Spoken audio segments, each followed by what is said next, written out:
திமுக, அண்ணா திமுக 2 பேரும் பிஜேபிக்கு அடிமையா இருக்காங்க. ஒருத்தன் நேரடியா இருக்கான், ஒருத்தன் இன்டைரக்ட்டா இருக்காங்க. எல்லாம் கரெக்ட்டு. நீங்க என்னவா இருக்கீங்க? இஷ்யூஸ பத்தி இல்ல நீங்க பேசணும். யாருக்கு அடிமைன்றது செகண்டரி.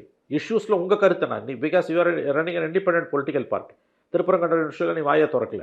100 நாள் வேலை திட்டத்தை ஒழிச்சு கட்டினது நீங்க வாயே தொறக்கல. இந்த மாதிரி அடுக்கிக்கிட்டே போலாம். ஏகப்பட்ட பிரச்சனை. இன்னைக்கு ரூபாய் மதிப்பு வந்து அதில பாதாளத்துக்கு போயிட்டு இருக்கு. நீங்க வாயே தொறக்கல.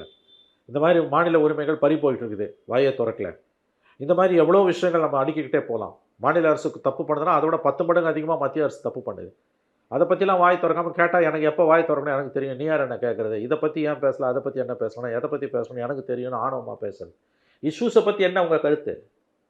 அந்த அந்த பேச்சே இல்லாம பொத்தாம் பொதுவா அடிக்கிறதுன்றது. அப்புறம் ஊழல்ல அவன் ஊழல், இவனும் ஊழல். ஊழல் செஞ்ச செங்கோட்டையனையும், ஊழல் செஞ்ச கூப்பா கிருஷ்ணனையும் பக்கத்துல வச்சுட்டு இருக்கீங்க.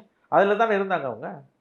ஆகவே இது முரண்பாடுகளின் மூட்டையாகத்தான் அவர் இருக்கிறார். இஷ்யூஸ பத்தி அவர் எதுவுமே பேசல.